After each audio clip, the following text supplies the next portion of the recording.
Bueno, pues comenzamos con la tercera mesa que siempre dedicamos, en los que son habituales de estas jornadas, ya saben que siempre una mesa la dedicamos a la parte internacional. En este caso, fundamentalmente, al ámbito del derecho de la Unión Europea. Desde la primera edición, en la que tuvimos a letrados del Tribunal de Justicia de la Unión, pasando por la visita que tuvimos tan emocionante de los jueces polacos, la presencia de Concha Sabadell, primera fiscal europea, y Rosana Morán el año pasado, la catedrática doña Araceli Mangas, pues la verdad es que todas las mesas internacionales han sido maravillosas. Siempre consideramos que no podemos entender el abordaje del Estado de Derecho sin hacer referencia al derecho de la Unión Europea. Y, desgraciadamente, en los últimos tiempos vemos muchas decisiones que no solo son políticas, sino también judiciales, que parecen soslayar en muchas ocasiones el derecho de la Unión Europea ahora, a la hora de afrontar esta cuestión. No debe olvidarse que, como miembros de la Unión Europea, tenemos una Carta de Derechos Fundamentales de la Unión Europea, que resulta de aplicación cuando nos encontramos dentro del ámbito del derecho de la Unión, y que cada vez afecta a más ámbitos de nuestras cuestiones domésticas. El año pasado, en un curso internacional de la Menéndez Pelayo, en materia de Derecho de la Unión, nos comentaba un magistrado de la Sala Tercera del Tribunal Supremo que le habían hecho una entrevista y le habían preguntado que cuál consideraba que era la sentencia más importante que había dictado el TJUE en los últimos años. Y este magistrado dijo que la sentencia de la Asociación Sindical de Jueces Portugueses del 2018. Muchos de ustedes ya la conocen. Y pues en ella se abrió la posibilidad de que el Tribunal de Justicia de la Unión Europea, mediante una interpretación amplia de los artículos 19 del Tratado y 47 de la Carta, pues entrara a valorar cuestiones que afectaban a nuestro estatuto jurídico y a nuestro sistema judicial en tanto que jueces de derecho de la Unión, lo que Víctor tanto nos repitió en nuestras clases de la escuela, de que somos jueces no solo nacionales, sino que también nos tenemos que poner la toga de jueces de la Unión, y que tenemos muy interiorizada, entre otras cosas, por esas maravillosas clases que tuvimos. Bueno, pues tenemos la suerte de tener hoy presente a quien fue parte de esa sentencia, pero además voy a intentar trasladarles la trascendencia histórica de esta mesa, y no es hipérbole. Bueno, es que la presentación, podría hacer un glosario de sus currículums, pero cuando tenemos a un expresidente del Tribunal Constitucional y a una exvicepresidenta del Tribunal de Justicia de la Unión Europea, pues ya cuando se llega a ese nivel lo demás sobra. Pero voy a presentarles de otra forma distinta. De esta forma. La necesidad de independencia de los jueces está integrada en el contenido esencial del derecho fundamental a un proceso equitativo, que reviste una importancia capital como garante de la protección del conjunto de los derechos que el derecho de la Unión confiere a los justiciables y de la salvaguarda de los valores comunes de los Estados miembros, enumerados en el artículo 2 del Tratado de la Unión Europea, en particular del valor del Estado de Derecho. Rosario Silva de la Puerta, sentencia 25 de julio de 2018. Y ahora lo de la trascendencia histórica que hacía referencia. Ha explicado Víctor la importancia que pudiera tener un sistema en el que el Tribunal Constitucional pudiera adoptar medidas cautelares de suspensión de la efectividad de una ley en el caso de que fuese recurrida su constitucionalidad.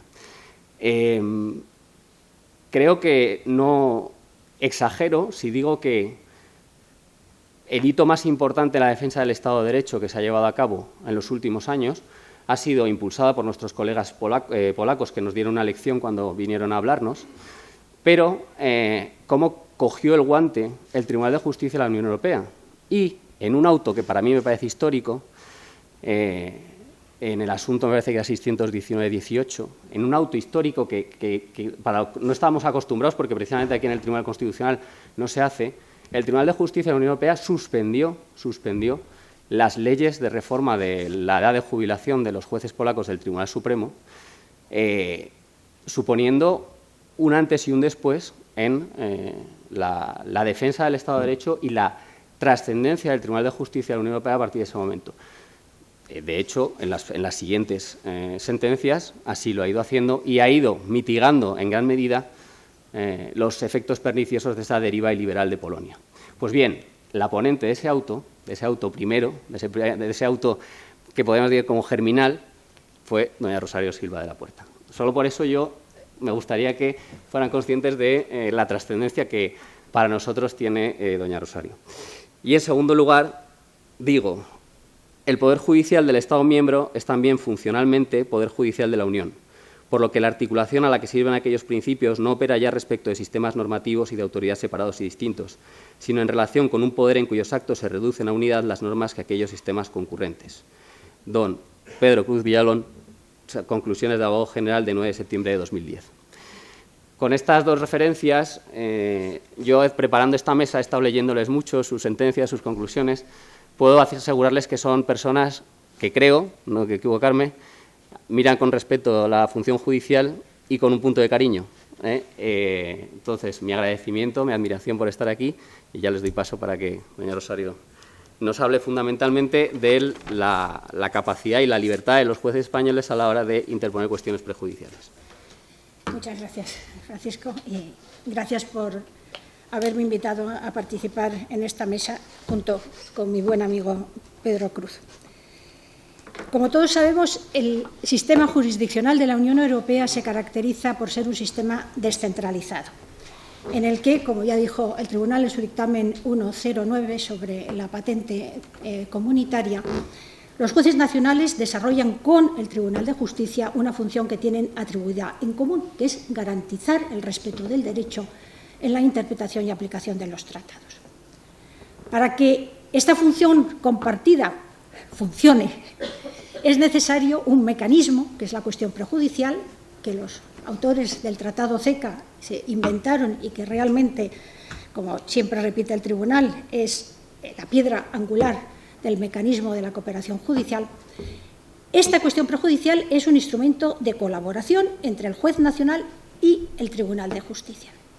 Y esto significa que, por un lado, son solo los jueces nacionales los que pueden plantear cuestión prejudicial. Las partes pueden pedir al juez que la plantee, pero nunca pueden dirigirse directamente al tribunal y mucho menos obligar a su juez a plantear una cuestión prejudicial en determinados términos. Pero, además, esto significa que esa facultad que tienen atribuida los jueces nacionales no puede verse limitada. Y no puede verse limitada ni por disposiciones del ordenamiento jurídico interno, que establezca qué tribunales pueden plantearlo, en qué condiciones, en qué temas. Tampoco puede verse limitada por las propias partes, como hemos dicho, en el procedimiento nacional. Pero, y esto es lo que aquí nos interesa, tampoco puede limitarse por decisiones de órganos jurisdiccionales superiores. Y esto incluye el Tribunal Constitucional.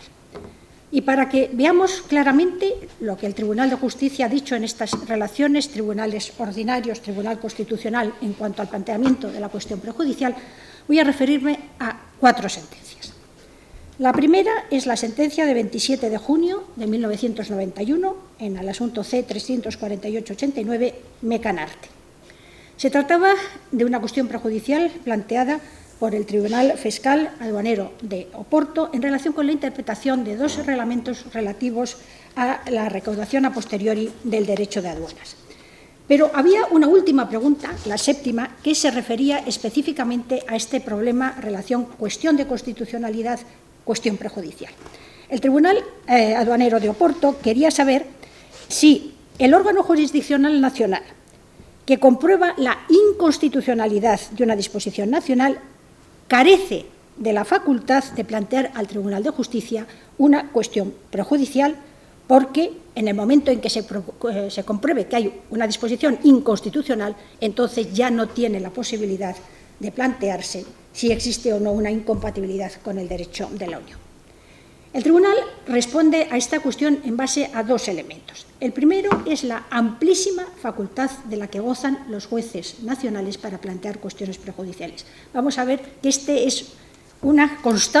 elemento es una constante en todas las decisiones del Tribunal. Dice el Tribunal: la eficacia del sistema instaurado por el actual 267 del TFUE exige que los órganos jurisdiccionales nacionales dispongan de las más amplias facultades para dirigirse al Tribunal de Justicia cuando consideren que un asunto ante ellos pendiente suscita cuestiones que requieren, para poder emitir su fallo, una interpretación o una declaración de validez o invalidez de una norma del derecho de la Unión. Y el segundo elemento, que también se repite siempre en los razonamientos del Tribunal, es la necesidad de garantizar la eficacia del derecho de la Unión. Dice el Tribunal, la eficacia del derecho de la Unión se vería amenazada si la existencia de un recurso obligatorio al Tribunal Constitucional pudiese impedir que el juez nacional, al conocer de un litigio regulado por el derecho de la Unión, ejerza la facultad o cumpla con la obligación, ya sabemos, según que sea o no, de última instancia, de plantear al Tribunal de Justicia una cuestión prejudicial. Por tanto, ¿cómo responde el Tribunal Aduanero Aeroporto aquí en Mecanarte?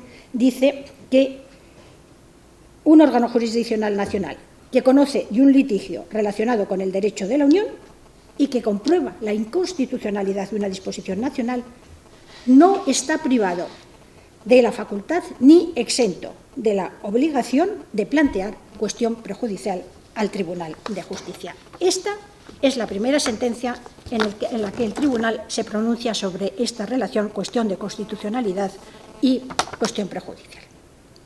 La segunda sentencia a la que me quiero referir es de 22 de junio de 2010, en dos asuntos acumulados, C-188-10 y C-189-10, en los asuntos Melki y Abdelí, que es una cuestión prejudicial planteada por la Cour de Casación de Francia. Aquí se trataba de interpretar en concreto el propio artículo 267 del TFUE, es decir, el artículo que regula la cuestión prejudicial. Y dice si esta disposición se opone a la legislación de un Estado miembro que establece un procedimiento incidental de control de constitucionalidad de las leyes nacionales y que obliga a los órganos jurisdiccionales de ese Estado miembro a pronunciarse con prioridad sobre la remisión al órgano jurisdiccional nacional competente para ejercer el control de constitucionalidad de las leyes antes de examinarse si la disposición es o no contraria a derecho de la Unión.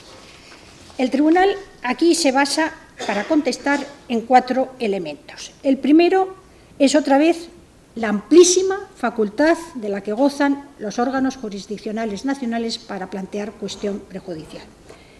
El segundo es que la existencia de una norma de derecho nacional que vincule a los órganos jurisdiccionales que no resuelven en última instancia a las valoraciones efectuadas por órgano jurisdiccional superior no puede nunca privarle de la facultad de someter una cuestión prejudicial al Tribunal de Justicia. El tercer elemento es que el órgano jurisdiccional nacional encargado de aplicar en el marco de sus competencias una disposición de derecho de la Unión está obligado a garantizar su plena eficacia, volvemos otra vez a la misma noción de Mecanarte, dejando en su caso inaplicada la norma interna contraria a una disposición de derecho de la Unión. Y el cuarto elemento es que un órgano jurisdiccional nacional que conoce de un litigio relacionado con el derecho de la Unión y considera que una disposición nacional no solo es contraria al derecho de la Unión, sino que además adolece de vicios de constitucionalidad, no está privado de la facultad ni exento de la obligación, nuevamente, de plantear una cuestión al Tribunal de Justicia, por el hecho de que también deba plantear una cuestión de inconstitucionalidad. Y esto lleva, en Melki y Abdelí, al Tribunal a contestar que el artículo 267 del TFUE, que era lo que estaba interpretando, se opone a una normativa de un Estado miembro que establece un procedimiento incidental de control de constitucionalidad de las leyes nacionales en la medida en que el carácter prioritario de este procedimiento tenga por efecto impedir tanto antes de la remisión de una cuestión de constitucionalidad al órgano jurisdiccional nacional competente, como, en su caso, después de la resolución de este órgano, una cuestión judicial al Tribunal de Justicia y que impida a cualquier otro órgano jurisdiccional el plantear cuestiones prejudiciales al Tribunal Constitucional. Sin embargo, hace una salvedad. Esto no sería así si concurren 3 requisitos. El primero, que para plantear al Tribunal de Justicia una cuestión prejudicial puede hacerlo en cualquier momento en que lo considere necesario, en cualquier momento del procedimiento. En segundo lugar, que pueda el juez nacional adoptar medidas cautelares que garanticen la eficacia de su decisión final. Y, en tercer lugar, que pueda dejar inaplicada la norma interna cuando la considere contraria al derecho de la Unión, aunque ya se haya pronunciado el Tribunal Constitucional sobre la constitucionalidad de la misma. La tercera sentencia a la que me quiero referir es la sentencia de 15 de enero de 2013 en el asunto C-416/10 Crizan. Esta sentencia es consecuencia de una cuestión prejudicial planteada por el Tribunal Supremo de Eslovaquia en relación con la interpretación del Convenio de Aarhus, así como de la Directiva sobre evaluación de impacto en los determinados proyectos públicos sobre el medio ambiente. Se trataba de la construcción de un vertedero de residuos. En este caso, el Tribunal eslovaco plantea una cuestión prejudicial relativa a la propia interpretación del artículo 267, preguntando si debe interpretarse en el sentido de que un órgano jurisdiccional nacional puede plantear de oficio, este es un elemento nuevo, al Tribunal de Justicia una petición de decisión prejudicial, incluso cuando conoce de un asunto tras habérsele devuelto los autos a raíz de la casación de su primera resolución por parte del Tribunal Constitucional del Estado miembro de que se trate, y cuando una norma nacional le obliga a resolver el litigio conforme a lo que ha dicho el Tribunal Constitucional. El Tribunal vuelve otra vez aquí en su razonamiento, aquí utiliza hasta 5 elementos, a recordar el primero de siempre, la amplísima facultad de la que gozan los órganos jurisdiccionales nacionales para plantear cuestión prejudicial. El segundo, que esta cuestión puede plantearse no solamente a instancia de parte, sino de oficio. Es decir, el juez nacional no tiene por qué haberle preguntado o planteado o solicitado la parte en el procedimiento, el planteamiento de la cuestión prejudicial, puede hacerlo aunque aún no se haya suscitado por las partes ninguna cuestión relativa al derecho de la Unión.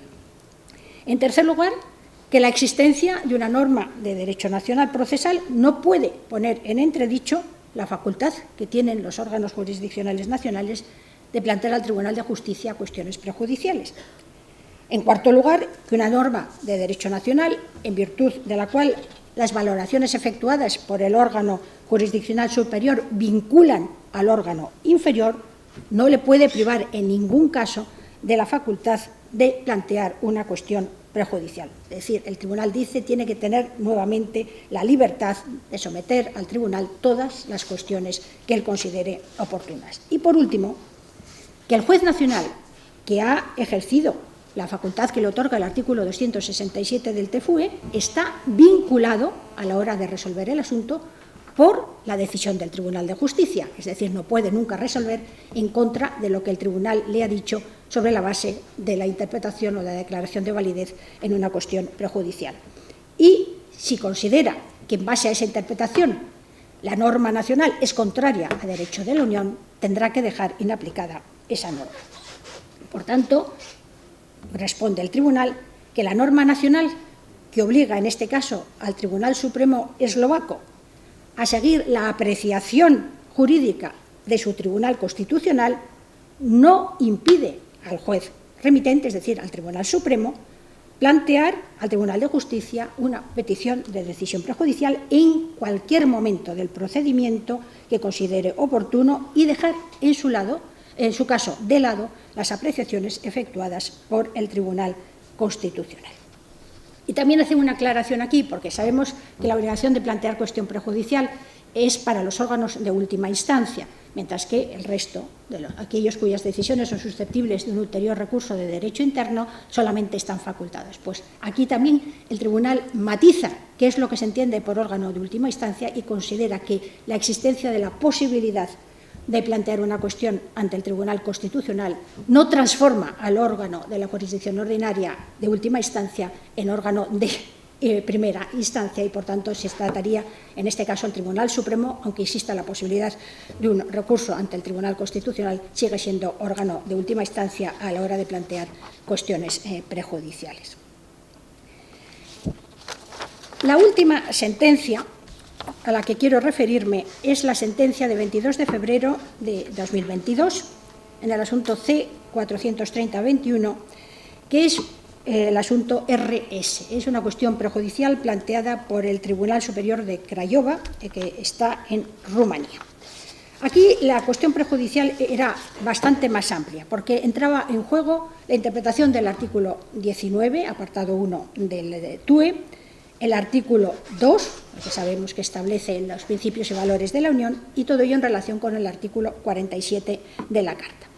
El Tribunal de Craiova quería saber si estas disposiciones de derecho de la Unión debían interpretarse en el sentido de que se oponen a una normativa o práctica nacional, con arreglo a lo cual los órganos jurisdiccionales ordinarios de un Estado miembro no están facultados para examinar la compatibilidad con el derecho de la Unión de una norma nacional que el Tribunal Constitucional de ese Estado miembro ya ha declarado conforme a la Constitución. Esa era la cuestión planteada. El Tribunal empieza diciendo lo que ha sido una constante desde esa sentencia de los jueces portugueses y todas las que hemos ido dictando en materia de Estado de Derecho, que la organización del sistema judicial de los Estados miembros es competencia de los Estados miembros, quienes determinan cuáles forman parte de esa organización judicial, sus relaciones, su forma de funcionar. Ahora bien, ello no significa que no tengan que respetar el derecho de la Unión en cuanto a las obligaciones que le impone en relación con esa determinación de la composición o el funcionamiento de los tribunales, incluido también el Tribunal Constitucional.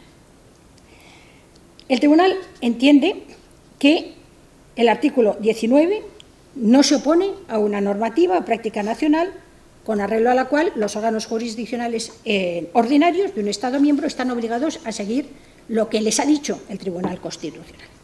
Pero una vez dicho esto, establece una salvedad y dice, no obstante, no sucede lo mismo cuando la aplicación de esa normativa o práctica implica excluir toda competencia de esos órganos jurisdiccionales ordinarios para apreciar la compatibilidad con el derecho de la Unión de una norma nacional que el Tribunal Constitucional ya ha declarado conforme a la Constitución. Para ello se basa nuevamente en el principio de primacía del derecho de la Unión, que hace que no se puedan alegar disposiciones de derecho interno ni aún de rango constitucional para dejar inaplicado el derecho de la Unión. Pero, en segundo lugar, se refiere a la propia esencia y naturaleza del mecanismo de la cuestión prejudicial. Es necesario, por un lado, garantizar su eficacia, y esa eficacia de cooperación entre Tribunal de Justicia y órganos jurisdiccionales nacionales se vería limitada si se disuadiera a un órgano jurisdiccional ordinario que debe resolver un litigio, plantear una cuestión prejudicial porque tiene que atenerse a lo que ha dicho el Tribunal Constitucional. Y, en segundo lugar, también se basa en la eficacia de las normas de derecho de la Unión. Dice que en el supuesto en que un Tribunal Constitucional de un Estado miembro haya declarado que una serie de disposiciones legislativas son conformes a un precepto constitucional, una norma o práctica como la que acabamos de describir obstaculizaría la plena eficacia de la norma de derecho de la Unión en cuestión en la medida en que pediría al órgano jurisdiccional nacional plantear la cuestión prejudicial y garantizar la plena compatibilidad del ordenamiento interno con el derecho de la Unión. Además, el Tribunal recuerda que lo que dice el Tribunal de Justicia vincula, en la respuesta a la cuestión prejudicial, vincula al juez nacional en cuanto a la interpretación del derecho de la Unión a los efectos de resolución del litigio principal y que este principio también es aplicable cuando se trata de un tribunal constitucional. Bueno, creo que con este repaso que hemos dado a 4 sentencias del Tribunal de Justicia en materia de relaciones, cuestión de constitucionalidad, cuestión prejudicial y, sobre todo, relaciones entre la facultad que tienen los órganos jurisdiccionales nacionales de plantear cuestión prejudicial y las decisiones del Tribunal Constitucional, hay 4 ideas con las que nos tenemos que quedar. La primera, le he repetido constantemente, es la amplísima facultad de los órganos jurisdiccionales nacionales de someter una cuestión al Tribunal de Justicia cuando consideren que es necesario para resolver el litigio del que conoce. La segunda, que una norma de derecho nacional, en virtud de la cual las valoraciones efectuadas por el órgano jurisdiccional superior vinculan a otro órgano jurisdiccional, no pueden nunca privar a este último de plantear cuestiones prejudiciales. La tercera, que el órgano jurisdiccional nacional debe tener la libertad de someter al Tribunal de Justicia las cuestiones que le preocupen, si considera que la valoración jurídica efectuada por el órgano superior, incluido el constitucional, no es conforme a derecho de la Unión. Y, por último, que la necesidad de garantizar la plena eficacia del derecho de la Unión, así como de la cooperación que establece el mecanismo de la cuestión prejudicial entre el Tribunal de Justicia y los órganos jurisdiccionales nacionales de los Estados miembros, exige que los jueces nacionales no puedan ver limitada su derecho a plantear una cuestión prejudicial por el hecho de que deban plantear una cuestión de constitucionalidad o porque el Tribunal Constitucional ya se haya pronunciado sobre la constitucionalidad de la norma de que se trate. Muchas gracias.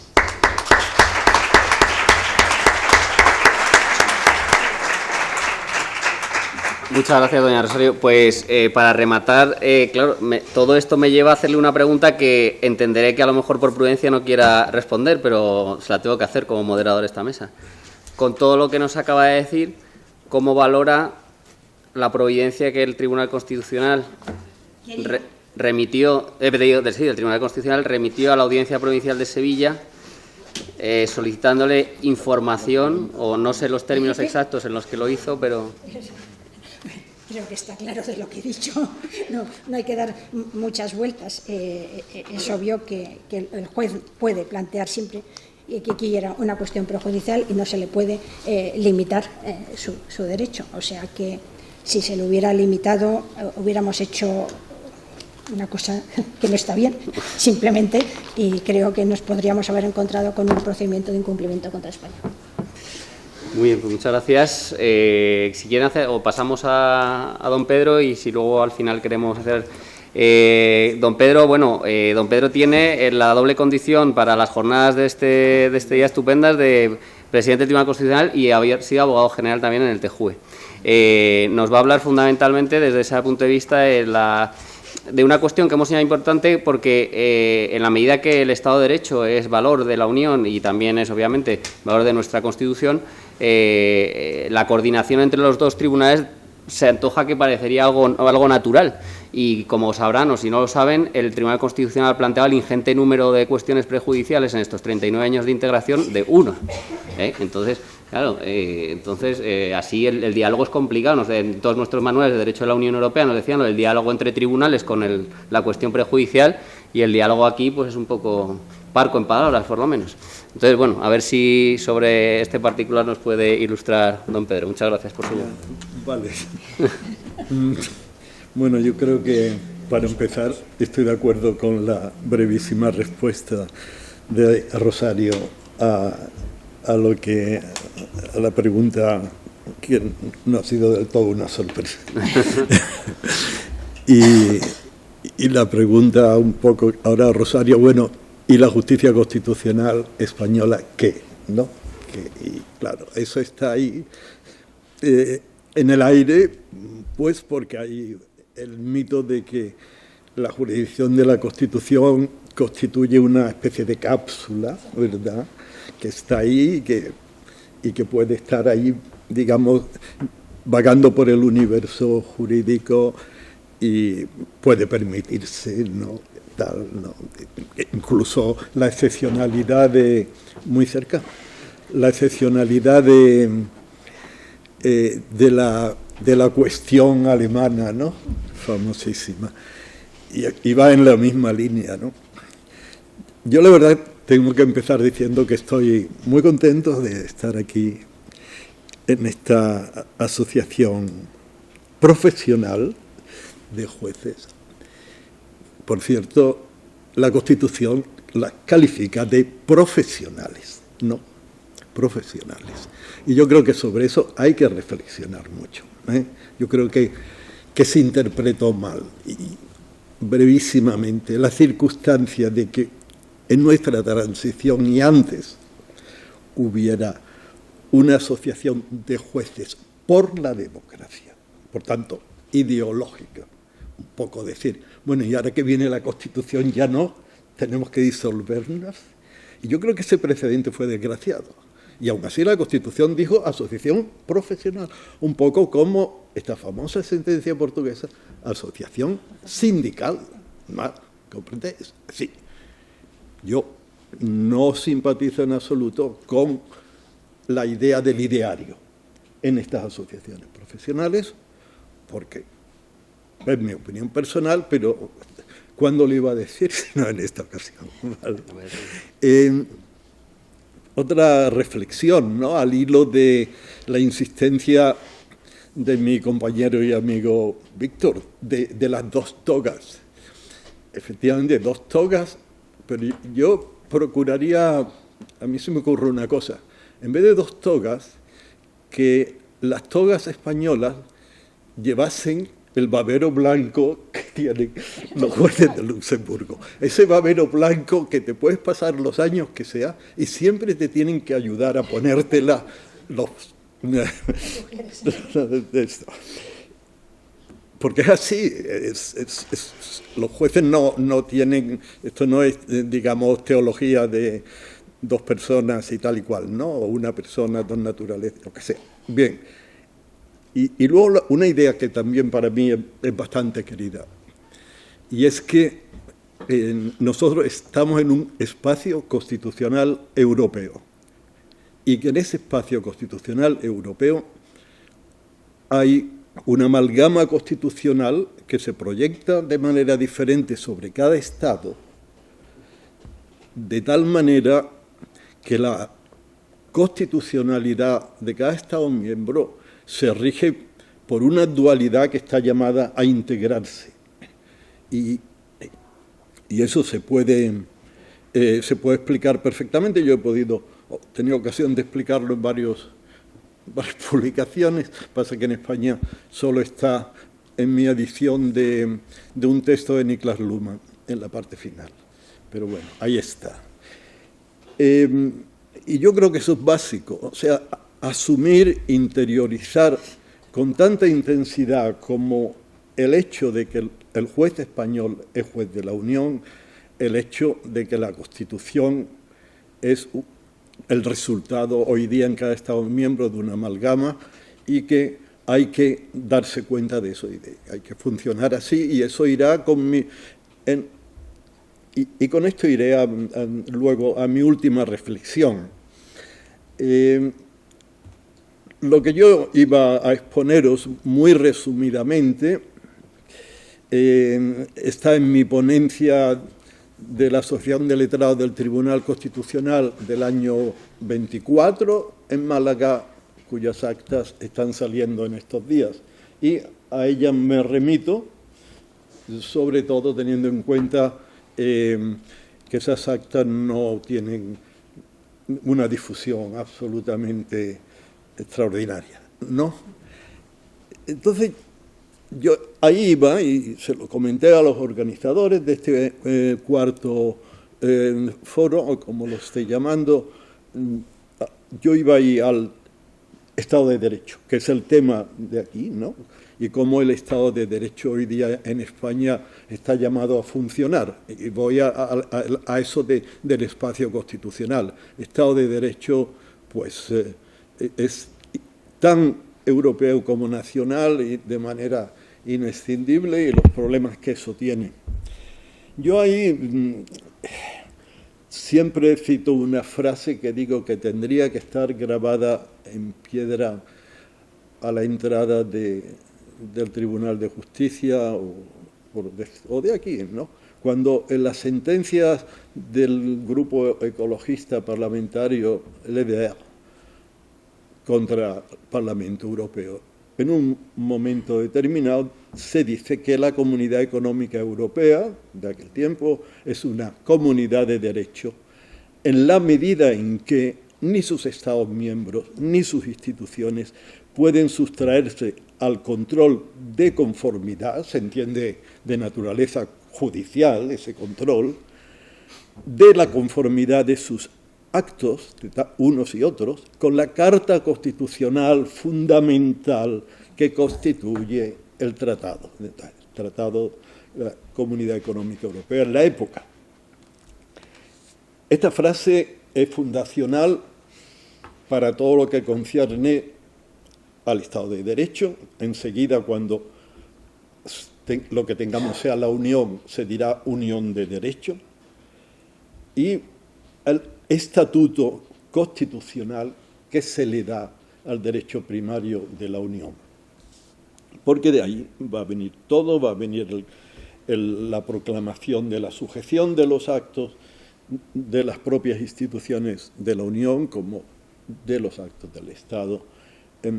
Por tanto, hay un postulado de control de la conformidad de la Carta Constitucional a los Estados. Con lo cual nos vamos al control judicial y me salto una serie de cosas y llegamos a la Asociación Sindical de Jueces Portugueses. Esa es una sentencia que en términos sustantivos es tan importante como lo fueron las sentencias de los primeros años 60 sobre, digamos, la estructura, la naturaleza, la composición del derecho originario, la primacía y el efecto directo, ¿no? Igual de importante, solo que esto en un aspecto sustantivo. Esta sentencia es rompedora, ¿vale? Sencillamente. Yo de esta sentencia me gusta citar la pregunta, curiosamente. ¿Por qué me gusta citar la pregunta? Porque el tribunal asume, le da la razón al que pregunta pasito a pasito. Es una pregunta muy, muy sencilla, única, muy sencilla, 5 renglones. ¿Y qué es lo que se dice ahí?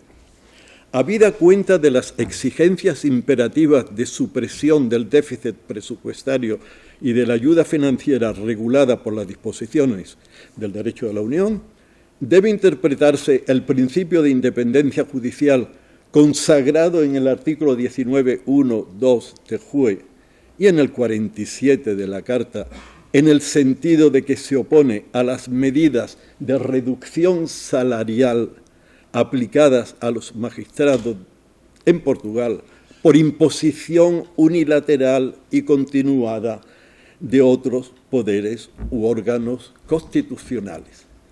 Esta es una de las preguntas más densas y, en cierto modo, más osadas como tal pregunta, porque resulta que aquí está todo. Se empiezan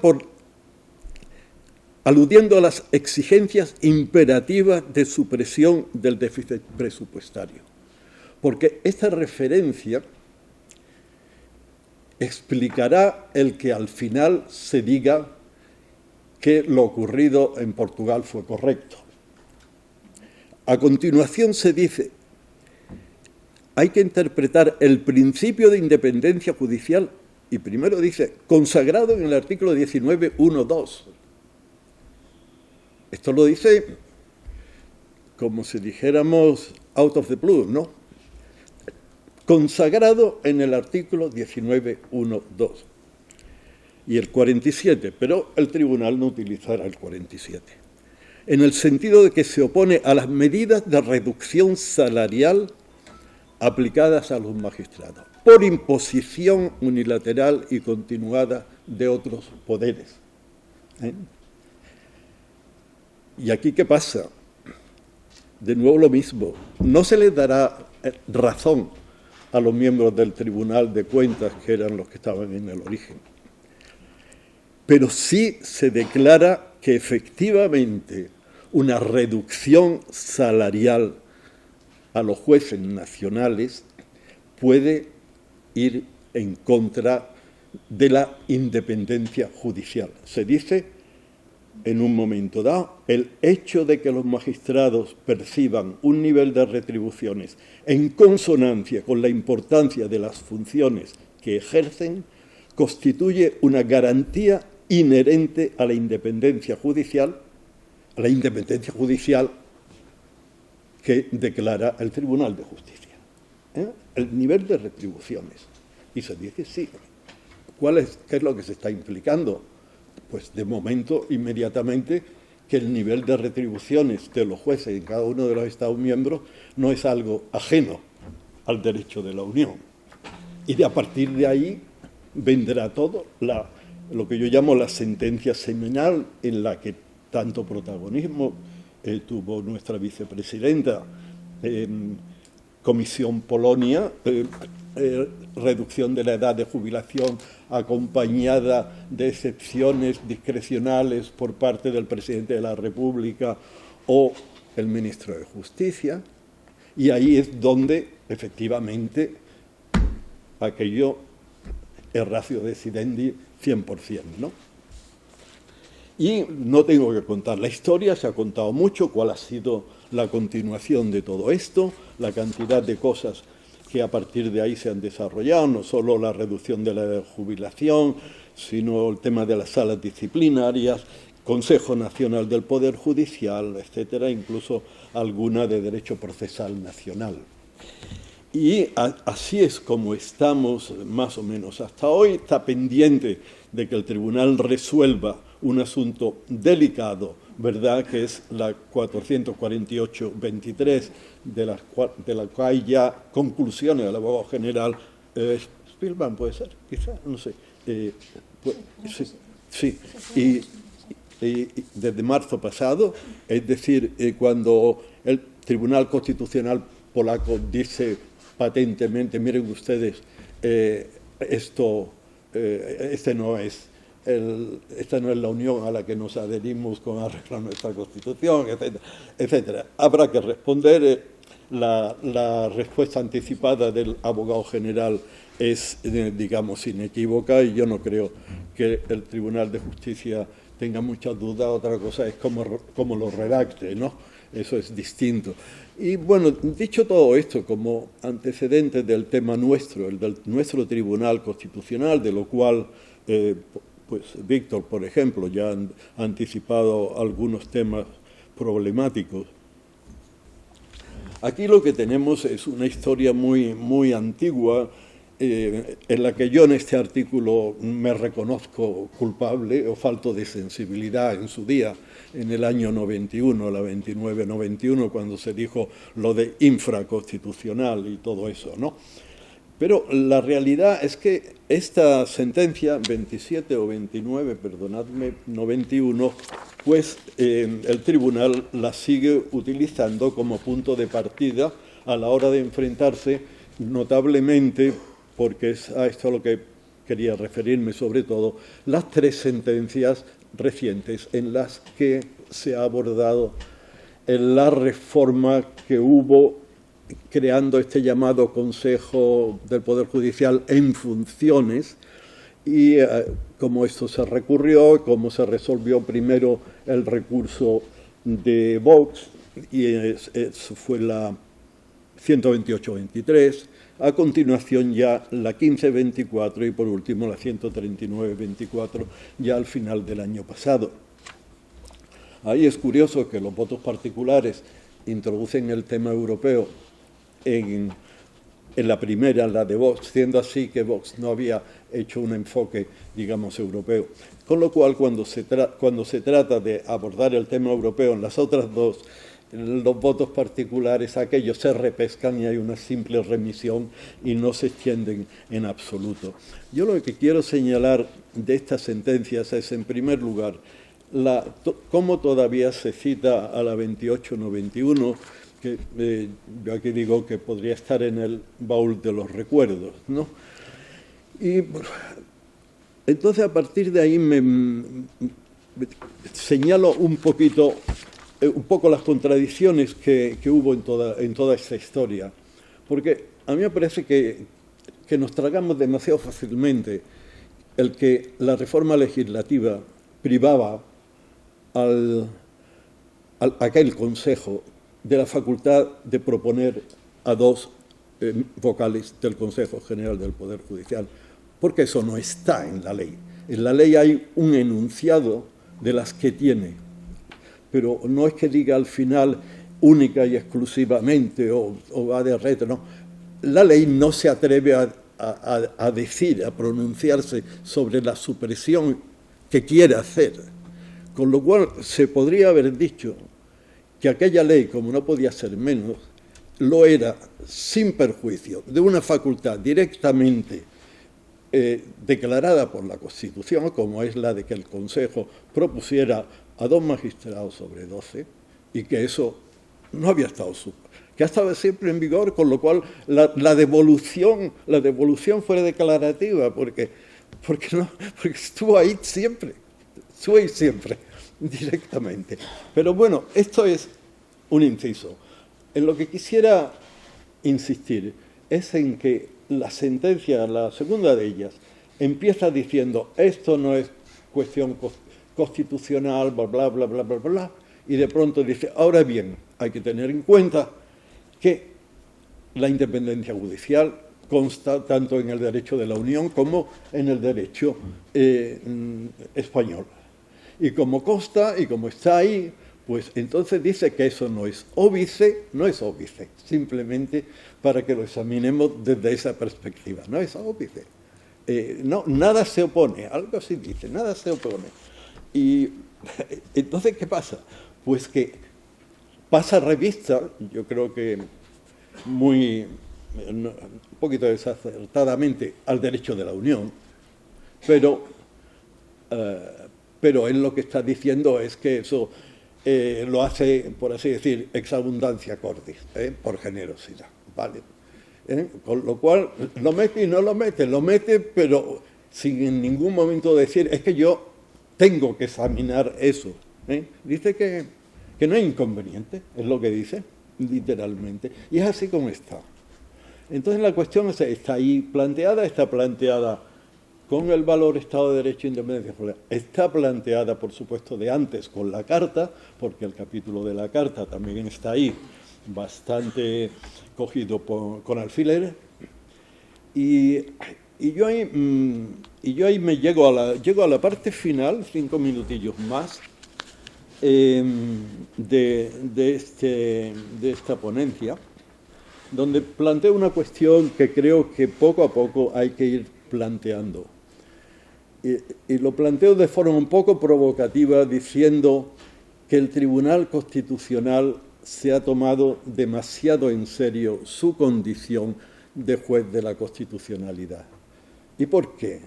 Pues porque, para empezar, la Constitución misma no reconduce el ámbito de conocimiento del constitucional a lo constitucional. Cualquier ley orgánica puede efectuar añadidos en el conocimiento de ese tribunal. Se podrá discutir de hasta qué punto se puede meter cualquier cosa, una especie de caballero legislativo, como dicen los franceses, vale. Pero digamos que ya hay un elemento. Luego, ¿cómo se maneja la propia competencia estrictamente constitucional? Con el auxilio de diversas normas del ordenamiento, tanto en la distribución de competencias, el bloque de la constitucionalidad misma, como la legislación de desarrollo de los derechos fundamentales, lo cual lleva a decir o a proponer, aunque esto suene un poco rompedor, que el Tribunal Constitucional debe darse cuenta de que es constitucional, pero no solamente. No solamente, y yo creo que todos estos esfuerzos de construir la llamada inconstitucionalidad indirecta o interpuesta, tal, son modos de no asumir que este es un tribunal con toda la vocación constitucional que se quiera, pero que en nuestro ordenamiento al menos no es más que eso. Yo reconozco que el 125 de la Constitución, si no me equivoco en el número, dice que es superior en todos los órdenes, salvo en lo dispuesto en materia de garantías constitucionales. Y entonces diría, bueno, pues entonces todo lo que se meta por ley orgánica que no responda a esa adjetivación ahí no sería el superior, no sería el supremo, ¿no? Pero yo creo que eso es, digamos, algo a discutir. Pero a lo que voy finalmente, y con esto acabo de verdad, esto concierne al derecho de la Unión. Es decir, no pasa nada porque el Tribunal Constitucional reconozca su sumisión al derecho de la Unión y su misión de garantía del derecho de la Unión. No pasa absolutamente nada. Hay, si se quiere, un cierto riesgo de desnaturalización. Y entonces eso se sumaría a algo que ha apuntado también Víctor, que es en qué situación están ahora los jueces constitucionales de los diversos Estados miembros a partir de todo este tipo de cosas, ¿no? Y eso es cierto, ¿no? Hay un posible riesgo un poco de desnaturalización. Y mi última reflexión es la siguiente, y es que tal como están las cosas para los tribunales constitucionales y para el nuestro, vale sobre todo, es que tienen que pelear su subsistencia a base de una identidad propia, y esa identidad propia es la de presentarse con un nivel de reflexión jurídica, un nivel de contemplación de problemas vitales con una riqueza argumental que haga que ante la opinión pública digan: este Tribunal Constitucional nos hace falta, ¿vale? Nos hace falta. Con lo cual mi llamamiento es a decir, lo único que puede salvar a un Tribunal Constitucional es la excelencia en su trabajo. Y eso es lo que lo puede hacer, yo ya no diría imprescindible, pero realmente pues positivo, ¿no? Y nada más. Gracias.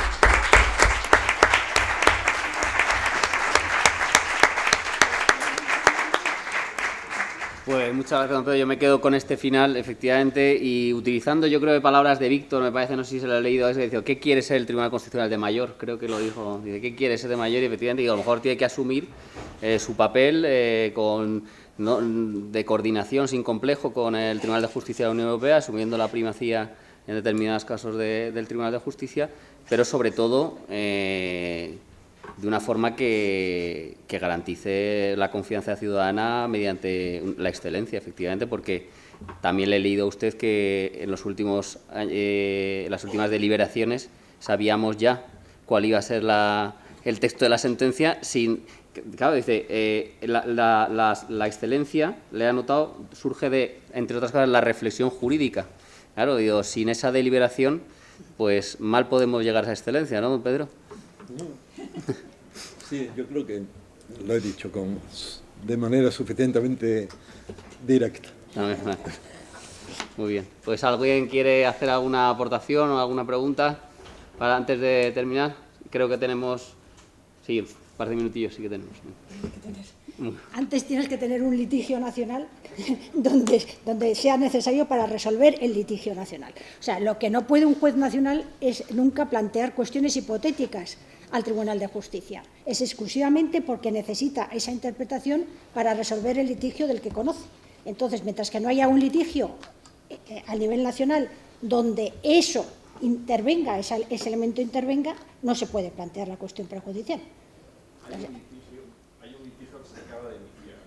Entonces, habría que ver si el contenido, o esa pregunta es necesaria para resolver el litigio nacional. El juez nacional puede plantearla sin ningún problema, es libre de hacerlo. Porque es verdad que lo que se ha dicho, que eso ya viene de Eurobox Promotion, eso es en el ámbito en Rumanía, que no puede haber un retroceso, que era lo que les pasaba a los rumanos en su legislación, que menoscabe el Estado de Derecho. Eso está dicho, pero ya digo, mientras que no haya un litigio nacional en el que el planteamiento de esa cuestión sea necesario para resolverlo, en abstracto no es posible. Si se da esa circunstancia, el juez nacional puede plantearlo, por supuesto. No sé, Sí. claro. Sí. Yo, vamos a ver, el tema que en la dimensión, digamos, más formal que ha planteado Rosario, por supuesto es así. La cuestión de fondo es distinto. Yo creo que es distinto, suponiendo que el retroceso funcione taxativamente, etcétera, en una situación en la que pasan 3 décadas entre una cosa y otra, en una situación en la que nuestros legisladores han pactado no sé cuántas fórmulas, de como 5 o 6, etcétera. Lo primero que hay que tener en cuenta que separar el Consejo de Europa, la Comisión de Venecia, de la Unión Europea. Eso hay que tenerlo muy claro y eso es muy importante. Ahora, prescindiendo de eso, sí, es que el derecho de la Unión no ha tenido ningún inconveniente en Estados miembros que carecen pura y simplemente del Consejo General del Poder Judicial. Y eso sobrevuela constantemente, o sobrevolaría en la deliberación eventual en el Tribunal de Justicia. O sea que ahí hay ciertamente un problema y lo que es peor, a mí me parece que el problema nuestro del Consejo no se va a resolver porque una mitad o un 40% y tal, el legislador renuncie o lo que sea. Yo creo que los problemas del Consejo son más profundos. Y por supuesto que esta es una batalla que está aquí planteada, es decir, eliminar, digamos, es decir, conseguir que la elección de los 12 vocales judiciales sea directa. Yo simpatizo con eso, por supuesto. Pero vamos a ver, a mí me parece que la sentencia del Constitucional del año 85 fue desgraciada. Yo creo que cuando se aceptó inicialmente, nombramos a los 12, que aquello con un mínimo de finura argumentativa se hubiera dicho, esto no vale. Y se dijo que valía, vale. Y bueno, y a partir de ahí, pues todo eso. Y a partir de ahí, jueces que aunque sea muy matizadamente, están coloreados en función de su adscripción a una u otra asociación profesional. Y por lo tanto, ahí hay que hacer un lavado mucho más amplio que consiste en ganar la batalla de la elección directa de 12 vocales. Que puede estar bien, pero también habrá que ver cómo funciona luego. Y al final siempre nos vamos a la cultura cívica, a la cultura constitucional, a tener una conciencia de cómo se llega a vocal del órgano, y todo eso va más allá de la dimensión reglamentista de todo eso, ¿no? Pero gracias por la pregunta, porque como ve, eso me ha permitido explayarme un poquito. Bueno, pues yo creo que con esto terminamos. Voy a coger por alusiones, y con esto cierro, porque en la medida que es una jornada que hemos organizado desde Foro Judicial Independiente, pues hacer un poco de reflexión final con la mención que hacía don Pedro a los posibles problemas del asociacionismo profesional, que efectivamente puede haberlo.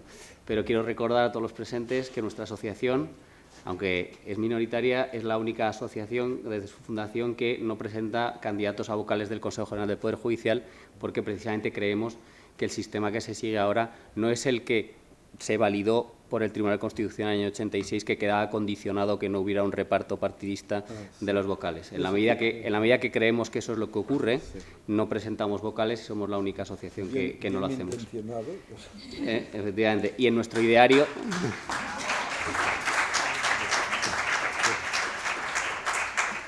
Y en nuestro ideario, que decía ideario, efectivamente, nosotros no tenemos idearios de los que puedan deducirse más que lucha por la independencia judicial y mejora las condiciones laborales. Consideramos que el Consejo, efectivamente, es un problema que no solo depende de la elección, que es también, y también estamos de acuerdo. Hemos propuesto incluso un sistema en el que no haya una elección directa para que tampoco haya mayorías de asociaciones que soslayen a las demás, sino que también pensamos que posiblemente el problema fundamental del Consejo es el de los nombramientos. Y sobre eso trabajamos mucho, en particular Cristina, y aquí lo digo, para que el sistema de nombramientos se objetive de la mayor forma posible, porque efectivamente cuando el Consejo no es tanto el repartirse, sino al final los nombramientos. Y termino con lo que usted decía. A mí sí que se me ocurre un caso en el que puede llegar a Europa de esa forma, porque en las sentencias de Polonia el tribunal sí que se ha pronunciado sobre el Consejo Nacional del Poder Judicial de Polaco, que le pasaba lo mismo que al nuestro. Era elegido por jueces y pasó a ser elegido por... Es verdad que se aplica el principio de regresión, que podría ser, pero piense en un caso. Un juez que es objeto de sanción por el Consejo General del Poder Judicial. ¿Quién sanciona a los jueces? La comisión disciplinaria. La comisión disciplinaria está designada por los vocales del Consejo General del Poder Judicial, los cuales están designados por los políticos en su integridad. Bueno, podría darse. Muy bien, pues yo creo que con esto cerramos y les agradezco muchísimo su presencia. Creo que están cogiendo un pozo magnífico estas jornadas, así que yo creo, Cristina, que aunque ahora lo único que pensamos es no volver a hacerlas, porque creo que el lunes estaremos ya con la ilusión de estar preparando la quinta edición, a la que les emplazamos a todos para el año que viene. Muchas gracias por su asistencia.